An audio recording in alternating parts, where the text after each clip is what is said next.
함께 말씀 보겠습니다. 로마서 3장 20절 말씀입니다. 로마서 3장 20절 말씀 우리 한 목소리로 읽겠습니다. 그러므로 율법의 행위로 그의 앞에 의롭다 하심을 얻을 육체가 없나니 율법으로는 죄를 깨달음이니라. 아멘. 오늘은 요리문답 3번 이렇게 살펴보도록 하겠습니다. 먼저 문답 읽어보면요. 질문: 당신의 죄와 비참함을 어디에서 압니까? 답: 하나님의 율법에서 나의 죄와 비참함을 압니다. 우리 문답 우리 함께 살펴보고 있는데요.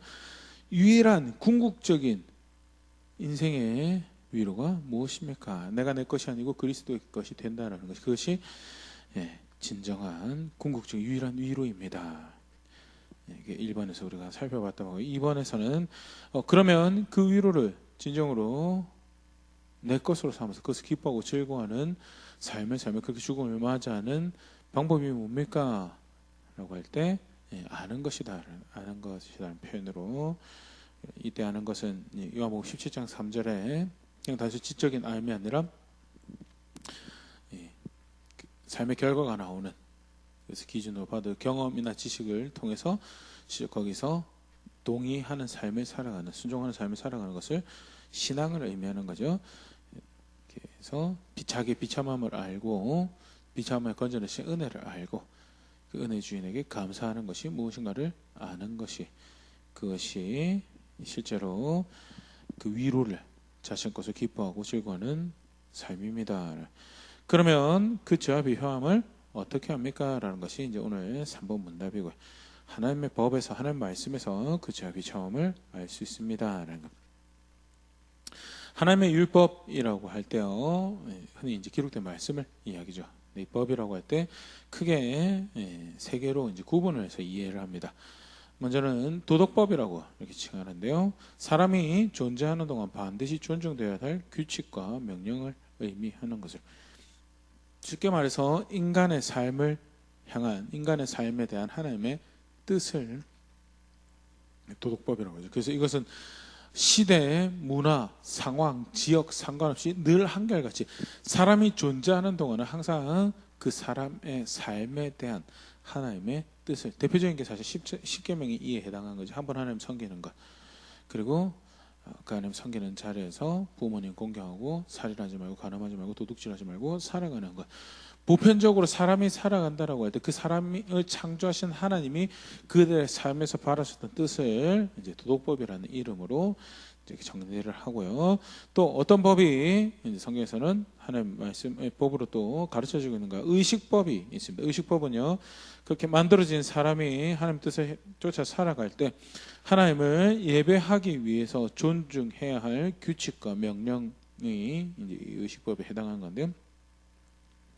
대표적인 게 제사법이 이제 이에 해당하죠. 그래서 레위 같은 경우에 어떻게 번제를 드리고 어떻게 소제를 드리고 어떻게 화목제를 드리고 속죄제를 드리고 속건제를 드리고 쭉 가르쳐지고 있는 이런 것들이 이제 대표적인 의식법이죠. 그래서 어떻게 하는 것이 감히 그 크신 하나님의 위대하신, 사람의 것으로 다다를 수 없는 하나님을 예배하는, 그를 제사하는, 그의 감사를 표현하는 모습인가?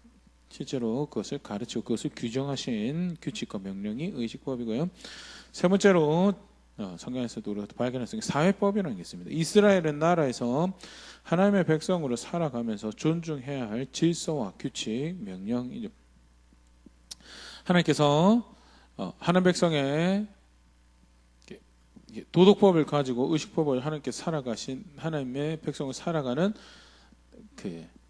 이 땅의 나라를, 하나님 나라를 예표하는 이때 나라를 하나 만드신, 그게 이스라엘이었고요. 그리고 그 시대, 그 지역, 그 문화 안에서 특수성을 가지며 이스라엘 나라 안에서 하나님 백성을 살아가야 돼, 살아가면서 존중해야 될 질서, 규칙, 명령들, 그것을 이제 사회법이라고 그렇게 이야기합니다. 대표적으로 보상의 법률이라든지 또는 이제 살고 죽는 문제, 레위기 20장에 기록되어 있는 것들 같은 경우에 무당 죽이고 뭐 여러 가지 그런 그 사회에 하나님께서 하나님 백성을 살아가면서 하나님 나라에 살아갈 때 주셨던 명령들이 있죠. 이제 그것 사회법이라고 하는데요. 신약에 들어와서요. 의식법과 사회법은 예수님 안에서 성취된 것으로 이렇게 이해를 합니다. 대표적인 말씀이 골로새 2장 16절 17절. 그러므로 먹고 마시는 것과 절기나 초하루나 안식일 이유로 누구든지 너희를 비판하지 못하게 하라. 이것들은 장래의 일의 그림자이나 몸은 그리스도의 것이니라. 먹고 마시는 것, 절기, 초하루, 안식일 대표적으로 의식법, 사회법에 해당하는 거죠. 이것은 그리스도 안에서 이루어졌다라고 해서 그래서 속죄, 대표적인 경우로 속죄에 대한 경우도 이제는 제사를 통해서 속죄를 받는 것이 아니고 예수 그리스도 안에서 죄 용서함을 받는 것이고, 그래서 그런 속죄에 대한 제사들이 또는 헌신에 대한 제사들이, 화목제에 대한 제사들이 그리스도 안에서 성취되어졌다라는 것이 성경에서 가르치고 있는 바고요. 그래서 더 이상 그 그리스도 안에서 성취된 그 법의 그 규례 안에서 우리가 살아가고 새 언약의 백성을 살아가기 때문에 이전의 의식법은 우리에게 큰 영향을 가지지 않는데, 사회법도 마찬가지죠. 메시아의 나라를 예표하는 그런 나라로서 문화를 규정하고 살아가던 그것이죠. 근데 실제로 메시아가 오셔서 그 하나님 나라를 시작하셨죠. 그 펼쳐가는 역사 가운데 그 본체가 오셔서 그 실제 하나님 나라를 펼쳐가고 있는데, 이전의 법령을 가져와서 그것대로 규정하고 그 규례 가운데 있는 것을 살아가는 오히려 이상한 모습이고, 그것은 폐기됐다라기보다는 성취됐다라고 성경에서 그렇게 표현을 합니다. 중요한 건요, 이제 하나 기억할 것은 성취되었다라고 하지만 우리가 분명히 참고해서 볼 수 있는 게 의식법이나 사회법 안에서 하나님께서 어떻게 거룩한 것을 규정하셨고, 일종의 정신이라고 해야지, 그 법을 가르치시면서 그 규례를 정하시면서 그 이면에 있는 정신, 거룩한 것을 거룩한 것으로 여길 수 있도록, 깨끗한 것을 깨끗한 것으로 여길 수 있도록, 구별된 것을 구별된 것으로 여길 수 있도록 하는 그런 정신들은 우리가 참고하고 배워가야 될 모습이고요. 사회법 같은 경우도 마찬가지예요. 어떻게 사람을 사랑하는 것이 실제로 사람을 사랑하는 것이고, 어떻게 서로를 존중하는 것이 실제로 존중하는 것이, 긍휼과 규례 같은 경우도 그렇고요. 구체적으로 하나님의 백성으로 살아간다고 할 때 관심 가져야 되고 마음을 써야 될 것들에 대해서 우리 그 정신들은 배워야 되는 거죠. 여전히 그 정신들은 배워가는 거지만 그 실체는 예수 그리스도 안에서 성취되었다라는 것이 의식법과 사회법이고요. 도덕법 같은 경우에는 여전히 사람이 존재해오고 있죠. 그래서 사람이 존재하는 그 만들어진 창조물로 사람 형상이 살아가는 동안은 지속적으로 그들을 향한 하나님의 뜻으로 존중해야 될 규칙과 명령으로 존중해야 될 것이 이제 도덕법으로 그렇게 정리가 되어져 있고요. 이제 신약 성경 안에서 성취되었고 이제 예수 그리스도 구원받고라고 하는 그런 표현들 가운데 한 가지 이제 우리가 조금 분명히 해야 될 게 있는데요. 그것은 이제 율법이 폐기되었다라는 그런 이해가 있습니다. 골로새 2장 14절 같은 경우에 우리를 거스르고 불리하게 하는 법조문을 쓴 증서를 지우고 제하여 버리사 십자가에 못 박으시고라는 표현이 등장을 하는데요. 불리하게 하는 법조문을 쓴 증서를 율법으로 이해를 합니다. 사실 이제 율법에 의로 구원받는 게 아니죠. 분명한 것은 율법으로 구원받는 게 아니지만 여기서 말하는 법조문을 쓴 증서를 지웠다는 것은 율법에 의해서 정죄받은 거죠. 죄 있다라고요. 죄 있다라고. 그래서 하나님 이 질서 앞에서 죽음의 멸망에 합당한 자입니다라고 규정하는 그 정죄를 제하여 버리신 거죠. 그 정죄를 십자가에서 자신이 대가를 지불함으로 그 정죄를, 우리를 향한 그 정죄를 제하여 버리신 거죠. 율법 자체가 폐기되었다는 것을 의미한 것이 절대 아닌 것이죠. 갈라디아 3장 11절 같은 경우에도 또 하나님 앞에서 아무도 율법으로 말미암아 의롭게 되지 못할 것이 분명하니 이는 의인은 믿음으로 살리라 하였음이니라. 율법으로 의롭게 되는 거 아니죠. 맞습니다. 그거는 율법으로 의롭게 되는 거 아닌 거 맞는데, 그럼에도 불구하고 그것이 율법이 폐기된 것을 의미하는, 절대 그것은 믿음으로 의롭게 된다라는 사실은, 그래서 율법이 여전히 아무것도 아닌, 율법은 이제 더 이상 아무런 의미를 가지지 못하는 그런 말씀 절대 아닌 거에 대해서. 에베소서 2장 15절 법조문으로 된 계명의 율법을 폐하셨으니 이는 이 둘로 자기 안에서 한 세 사람을 지어 화평하게 하시고 하나님의 백성이 되는 규정이 예수 그리스도 안에서 본래 가지고 계셨던 그 뜻이 펼쳐지죠. 원래 사실은 유대인을 통하여 그들을 복역군은 삼아서 하나님께로 하나님 백성들을 인도하시려 스가랴 8장8절 대표적인 그런 모습을 보여준대요. 유대인 하나를 붙잡고 이대 이방인 10명이 하나님 나라와 함께 하심을 들었으니 우리로 하나님께로 인도해달라는 그런 이야기를 하는 장면. 그게 원래 하나님 백성이 하나님 계획이었죠. 그런데 실제로 하나님 백성이 이스라엘 백성들이 그거를 잘 못해요. 잘 못해 오히려 그릇된 선민 사상을 가져서 왜곡된 이해로 가는 경우가 더 많았고요. 하나님 그 일종의 그 법령에 의해서 그 규례에 의해서 하나님 나라에 소속된 사람과 하나님 나라에 소속되지 않은 사람이 구별되던 것이 메시아께서 오심으로 인해서 새롭게 그 하나님 나라에 소속되고 안 되고가 이제 규정이 된 거죠. 확장되어지고 성취되어진 이해가 발생을 한 거고요. 그런 의미에서 이전에 그것을 규정하던 하나님 나라의 구성원을 규정하던 법령이 이제 더 이상 그 규례 안에 우리 얽매이지 않는다라는 것을 의미합니다. 그래서 이방인이나 유대인이나 한 세 사람으로 지어져 있는 그리스도 안에서 그리스도 안에 있다라는 것이 하나님 나라에 속하게 되는 새로운 규례가 규칙이 된 것이고요. 율법 자체가 폐해졌다라는 것이 절대 아닌 거에 대해서 그렇게 이해하셔야 되고요. 로마서 7장 6절 이제는 우리가 얽매였던 것에 대하여 죽었으므로 율법에서 벗어났으니 이러므로 우리가 영의 새로운 것으로 섬길 것이며 율법 조물에 묵은 것으로 아니할지니는 율법에서 벗어났다. 율법 조문을 묵은 것으로 하지 않는다라는 말씀을요. 이제는 기록된 말씀을 존중하지 않아도 된다라는 그런 이해로 또는 이것이 폐기됐다라는 이해로 흘러가는데요. 절대 그렇지 않다. 이미 앞에 쭉 살펴봤죠. 율법에 의해서 정죄받는 것에서부터 건져내신 거예요. 그래서 율법의 의를 충족시켜서 구원받는 그렇게 하나님의 백성 된다는 것 절대 이제 아니다라는 그것을 의미하는 거고요. 하는 말씀 자체가 폐해졌네요. 예수님이 일단 절대 그렇게 가르치지 않으셨습니다. 마태복음 5장 17절에서 20절 내가 율법이나 선지자를 폐하러 온 줄로 생각하지 말라. 폐하러 온 것이 아니라 완전하게 하려 함이라. 예수 그리스도 안에서 완전하게 된 것이 그 진의가 그 목적에서 끝하시면 더욱더 밝게 분명하게 확인되어지고 성취된 것은 성취되어지고 온전하게 된 것은 온전하게 되고 확장된 것은 확장되는 것으로 그 진의가 드러나는 것이 예수님께서 오셔서 하신 일이죠. 그래서 18절 진실로 너에게 이르노니 천지가 없어지기 전에 율법의 1.1획도 결코 없어지지 아니하고 다 이루리라 하면서 하나님 말씀 그렇게 없어지는 거 아닌데 성취되고 완성되어지고 그 진의가 분명히 확인되어지는 것이지 없어지는 것이 아니다. 19절 그러므로 누구든지 이 계명 중에 지극히 작은 것 하나라도 버리고 또 그같이 사람을 가르치는 자는 천국에서 지극히 작다 일컬음을 받을 것이요 누구든지 이를 행하며 가르치는 자는 천국에서 크다 일컬음을 받으리라. 하나라도 버리면 작은 거 하나라도 버리면 작은 자들은 하나님 나라에서 하나님 나라에서 작다고 반대로 행하며 그것을 법으로 존중 자기 삶으로 존중하고 가르치는 자는 하나님 나라에서 크다. 그 하나님 나라에 합당한 올바른 모습이다는 20절이 쐐기죠. 내가 너에게 이르노니 너희 의가 서기관과 바리새인보다 더 낫지 못하면 결단코 천국에 들어가지 못하리라. 예수님 믿는다고 하는데 예수님 믿어서 그 하나님 나라에 소속되어서 그 나라의 명령과 규례를 쫓아 거기에 규정되는 하나님 백성이다라고 하는데 정작 이전의 법 쫓아가는 사람들보다 덜 의롭고 덜 정직하고 그렇게 여기서 의는요 구원받는 믿음으로 얻는 의를 이야기하는 게 아니고 하나님 말씀 존중하는 의를 이야기하는 거죠. 안타깝지만 이 마태복음을 기록할 당시에도 그런 오해가 있었던 것 같아요. 그래서 마태가 예수님 말씀 기록하면서 이 부분을 다시 분명히 확인하고 있죠. 예수님께서 그렇게 가르치셨다고.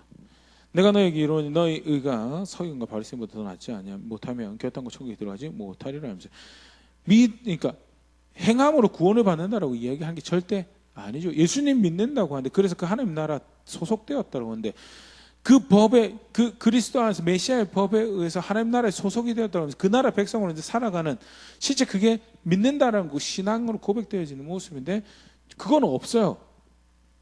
거룩하신 하나님 백성이 되었다고 하면서 여전히 믿음으로 구원받았기 때문에 이제 거룩하다라고 하는 거, 깨끗하다고 정하다고 하는 거 그거 따라 사지 않고 믿음으로 살면 된다라고 이야기하는데 그 무슨 믿음을 의미하는 건지 그런 왜곡된 이해에 대해서 절대 그거 가짜다라고 오히려 믿음으로 의롭게 여겨져서 하나님 백성이 되어졌기 때문에 그 규례를 존중하고 그것을 사모하고 사랑하는, 그것으로 구원받고 그것을 생명 얻은 백성처럼 그것을 더욱더 사모하고 붙잡는 그의 열정과 그 마음의 헌신과 그것을 위해서 기꺼이 자신 드리는 그 의는 석유강 바리새인보다도 덜하지 않을 거다라는 것이 예수님께서 말씀하시는 거고요.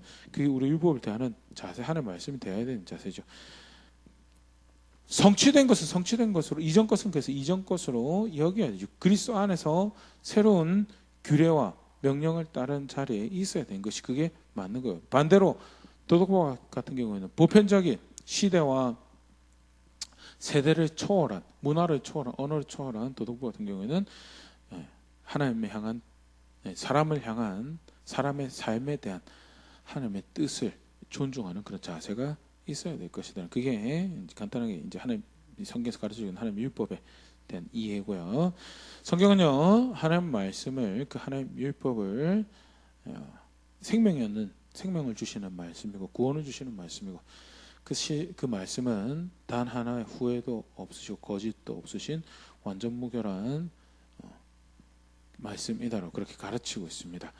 먼저 보면요, 거짓이 없으신 하나님, 민수기 23장 19절, 하나님은 사람이 아니시니 거짓말을 하지 않으시고 인생이 아니시니 후회가 없으시도다.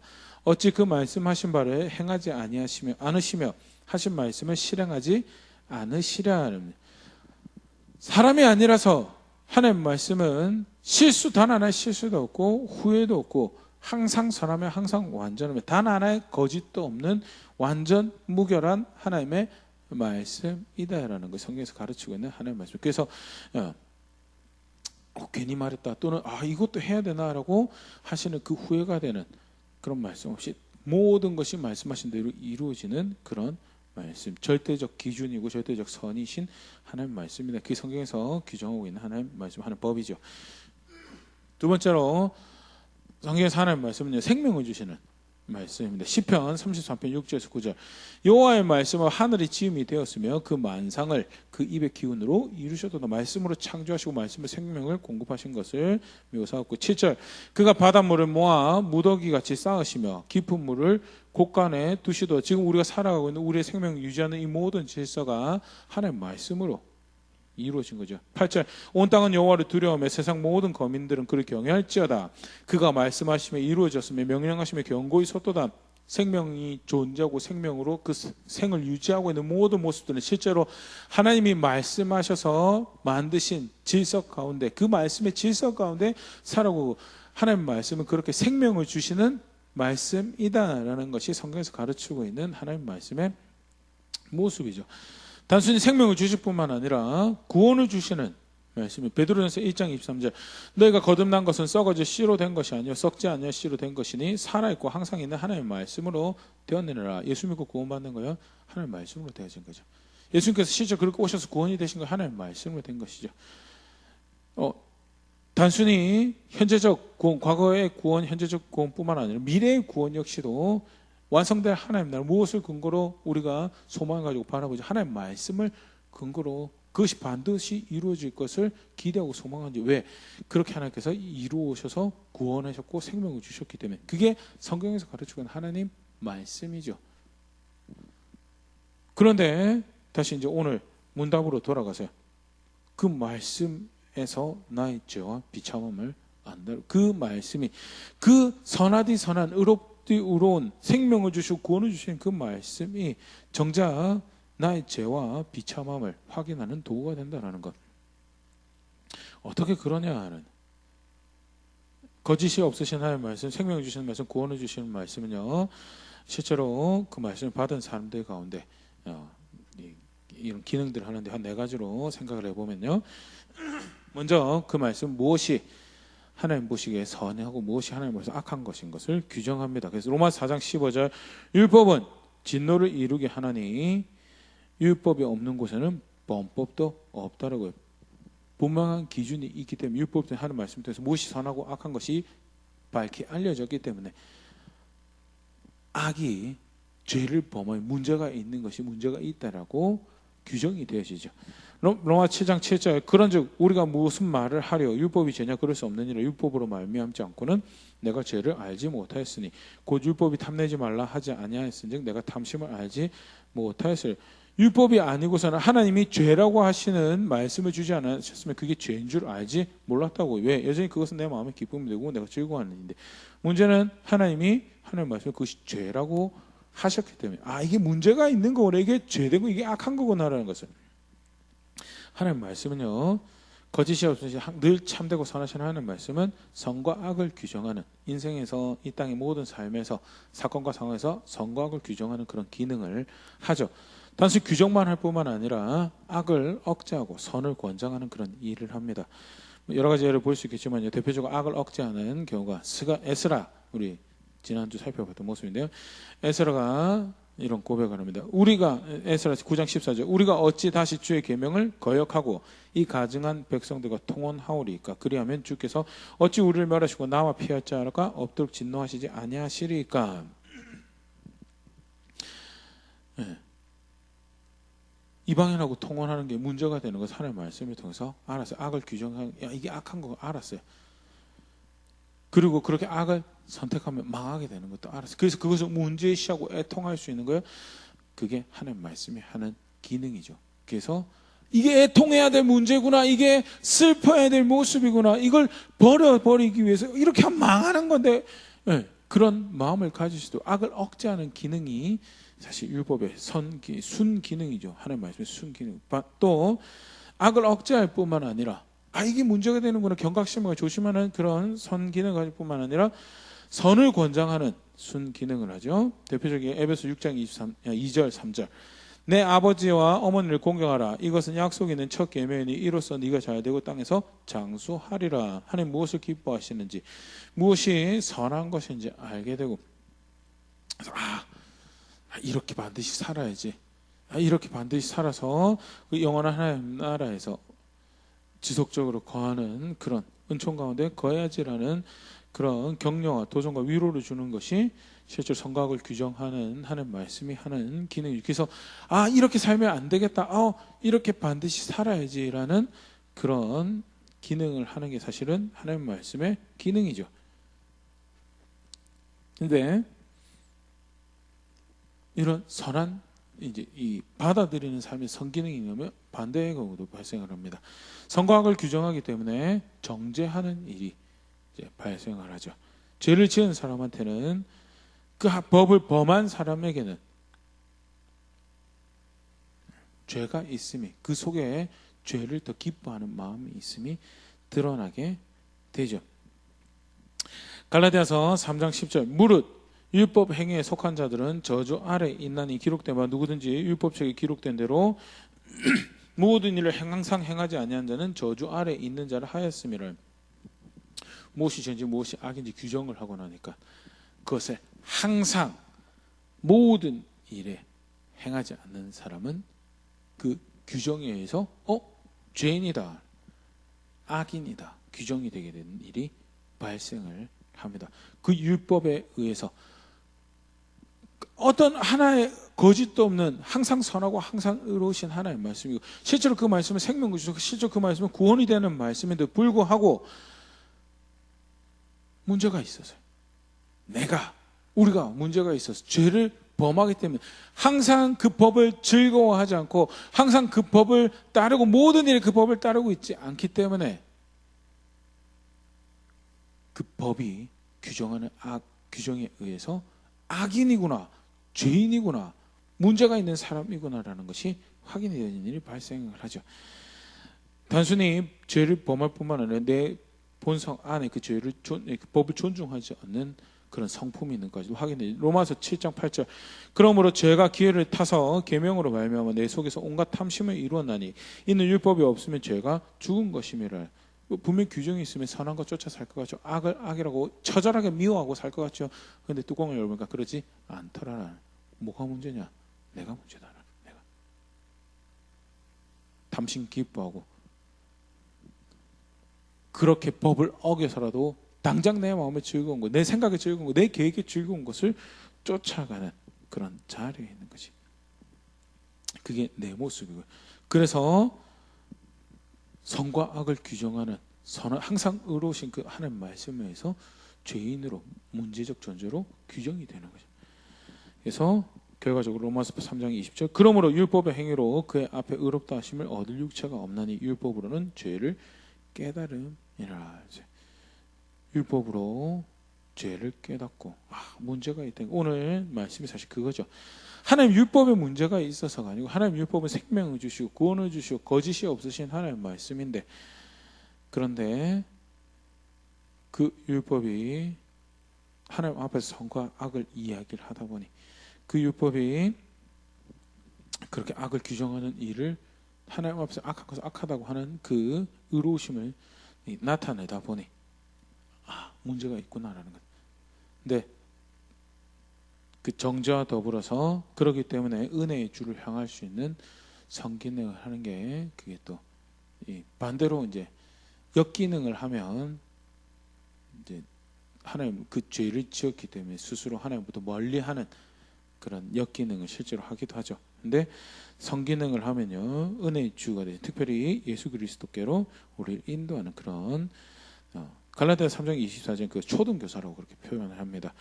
이와 같이 율법이 우리를 그리스도께로 인도하는 초등교사가 되어 우리로 하여금 믿음으로 말미암아 의롭다함을 얻게 하려 함이라. 비참함을 확인하는 도구가 되는 거예요. 아주 문제적 내 상태가 너무 심각하구나. 실제로 정직하게 이야기해서 이 땅에 살아가는 그 어느 누구 단 한 번도 단 한 사람도 충분하게 자신의 심각함을 자기의 비참한 그대로 이해한 사람이 없다라는 게 말씀을 대하고 그 깨닫게 하시는 은혜 가운데 단편적으로 확인을 하는 거죠. 사실 그것만으로도 예수 그리스도께로 향할 수 있는 놀라운 은혜이지만 분명히 우리가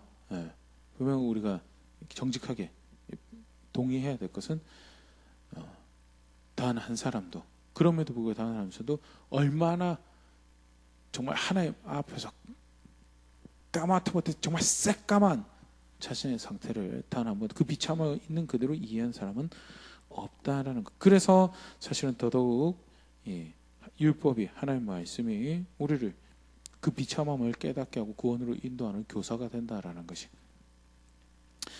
갈라디아서에서 그렇게 가르치고 있죠. 이 율법이 그래서 간단하게 살펴봤지만 율법이 문제냐? 성경 절대 율법이 문제라고 가르치고 있지 않습니다. 율법이 폐기되어야 될 거냐? 절대 그렇게도 가르치고 있지 않고요. 오히려 율법은 그 의로우심을, 그 거룩하심을 드러내는 아름다운 은혜의 선물이고 사랑, 그게 없으면 사실 죄가 뭔지 문제가 뭔지 알 수가 없습니다. 더불어서 그래서 우리가 은혜의 주인 앞에 납작 엎드려질 수, 그 구원과 소망을 바라면 납작 엎드려질 수밖에 없는 그런 도구가 된다라는 것. 더불어서 하나님 말씀의 네 번째 기능이죠. 이것도 역시 중요한 모습인데 규범이 된다는 선과 어떻게 보면 악을 억제하고 선을 권장하는 모습의 하나라고 생각할 수 있는데 무엇이 선하고 무엇이 악한지를 규정함으로써 이것을 따라 살아야 된다는 것을 이야기하죠. 대표적 신약 말씀 보면요. 야고보서 1장 27절 하나님 아버지 앞에서 정결하고 더러움이 없는 경건은 곧 고아와 과부를 그 환난 중에 돌아보고 또 자기를 지켜 세속에 물들지 아니하는 그것이니라. 자기가 임의로 만드는 경건이 아니에요. 하나님께서 우리 지난 시간에 살펴봤지만 절대 다다를 수 없는 하나님이시기에 무엇이 그 하나님 앞에 합당한 의로운 경건이냐 성경에서 규정해 주시죠. 규범을 주시죠. 세속이 물들지 않으며 고아와 과부를 돌아보는 그것이 그리스도인으로 교회로 합당한 경건이다. 하나님의 말씀이 주어졌기 때문에 우리가 아는 거예요. 디모데전서 5장 8절 누구든지 자기 친족 특히 자기 가족을 돌아보지 않으면 믿음을 배반한 자 불신자보다 더 악한 자는 이 역시 마찬가지죠. 말씀이 없으면 절대 이해할 수 없고요. 말씀이 있어도 사실은 버리는데 분명히 주어진 말씀이 있어서 마땅히 살아야 할 바를 그 규범을 이렇게 하나님 말씀의 기능이고요. 이런 기능으로 인해서 다시 돌아가면 율법이 악해서가 아니라 율법에 합당하지 않는, 그 하나님 기준에 합당하지 않는 나 자신 때문에, 우리 때문에 그 율법, 그 죄의 비참함을, 우리의 비참함을 하는 말씀을 통해서 확인할 수 있고요. 이것은 절대 양심으로, 얄팍한 자기 양심으로 되어지지 않는다라는 것. 이미 사람의 양심이라는 것이 타락하고 난 이후에 죄성에 의해서 이렇게 제 기능을 하지 못하고 파괴돼 헝클어져 버린 양심은요. 사실은 지난 한 주 동안 뉴스, 지난 한 달 동안 뉴스, 지난 1년 동안 뉴스만 확인해 보더라도요. 그 양심 그렇게 하나님 앞에서 처절하게 자기 하나님의 거룩하심에 그 거룩하심으로 보는 것처럼 자기 자신을 그렇게 보일 수 있도록 하는 그런 기능은 하지 못한다라는 것. 그런 측면에서도 단 한 명도 얼마나 자기가 비참한지, 얼마나 새까만지 알지 못했다라고. 다만 하나님 말씀에 의해서 그 은혜의 수단에 의지하여서 내가 구원이 필요한 존재구나.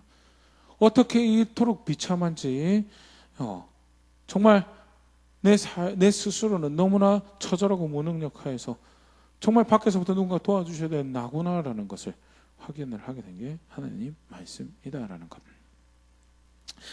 간단하게 살펴봤는데요. 그렇기 때문에 사실은 오늘 간단히 살펴본 우리 이제 교리적인 측면은 신학적인 측면 그렇게 정리해 두시면 좋을 것 같고요. 그렇기 때문에 실제로 우리가 일상 하나님 말씀을 가지고 살아야 된다고 할 때, 또는 하나님 말씀에 대한다고 할 때 필연적으로 발생할 수밖에 없는 게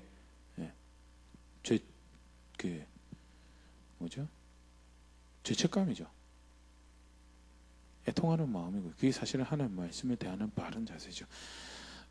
개인적으로는 그렇기 때문에 우리 함께 말씀을 나누고 예배하는 시간, 모든 예배 시간에 사실은 개인적으로는 회심의 시간이 되어야 된다라고 그렇게 믿고, 또 그렇게 될 수 있도록 은혜를 구하고 기대하는 그런 자리에 있는데요. 개인적으로 하나님 말씀을 볼 때도 그렇고요. 우리가 또 예배 참여하고 하나님 말씀에 대한 모든 기간에 우리가 기대해야 될 것이 하나님 말씀이 위로가 되죠. 생명이 되고 구원이 되죠. 그러나 그거보다 더 앞서서 사실은 존재할 수밖에 없는 게요. 그 하나님의 거룩하심을, 그 의로우심을 단 하나의 거짓도 어둠도 없이 드러내고 계시는 하나님 그 거룩하심이 그 말씀에서 나타나기 때문에, 계시되어져 가르쳐 주기 때문에 그 앞에서 흠 많고 허물 많은 자기 자신을 발견할 수밖에 없다라는 것이 우리가 하나님 말씀을 대할 때 분명히 인지하고 있어야 될 중요한 이해고요. 그렇기 때문에 그런 일이 발생한 것을 기대해야 되는 게 우리가 하나님 말씀을 읽을 때 또는 들을 때, 또 예배 참여할 때 우리가 가져야 될, 연구할 때 가져야 될 자세죠. 기대하는 것이 사실 위로받고 싶어요. 또는 내 마음을 달래줄 말씀이 필요해요 라고 접근을 하게 되면요, 사실은 엄미하신 그 하나님의 말씀을, 그 거룩함을, 그 의로움을 해하며 속칭 자기 위로의 도구로 말씀을 이렇게 사용하는 그런 왜곡된 자리로 가는 이 경우를 보게 되는데요. 그런 것을 방지하기 위해서라도 원래 사실은 하나님 말씀 하는 기능이 뭐 있는가? 처절할 만큼 비참한 내 상태를 낱낱이 정직하게 드러내어서 은혜의 주로 내 걸음을 인도하는 그 일을 하는 것이, 그게 하나님 말씀이 하는 가는 기능이었고, 그렇게 선과 악을 규정하고 그렇게 규범을 보여주며 마땅히 살아야 될 선을 권장하고 악을 억제하는 그런 일을 하는 것이 하나님 말씀이다라는 것 같이 기억하고 돌아볼 수 있으면 좋을 것 같습니다. 나는 어떻게 하나님 말씀을 대하고 또 어떻게 그 하나님 말씀 앞에 살아가려고 하는가 하는 그런 모습도 한번 생각해 볼 수 있으면 좋을 것 같고요. 겸손하게 하시는, 애통하게 하시며 그 가운데 위로가 되시는 하나님을 발견할 수 있도록 하시는 하나님 말씀이 내 걸음을, 우리의 걸음을, 또 우리 교회가 함께 걸어가는 걸음들을 지켜가는 여정 함께 가는 우리 될 수 있으면 좋을 것 같습니다.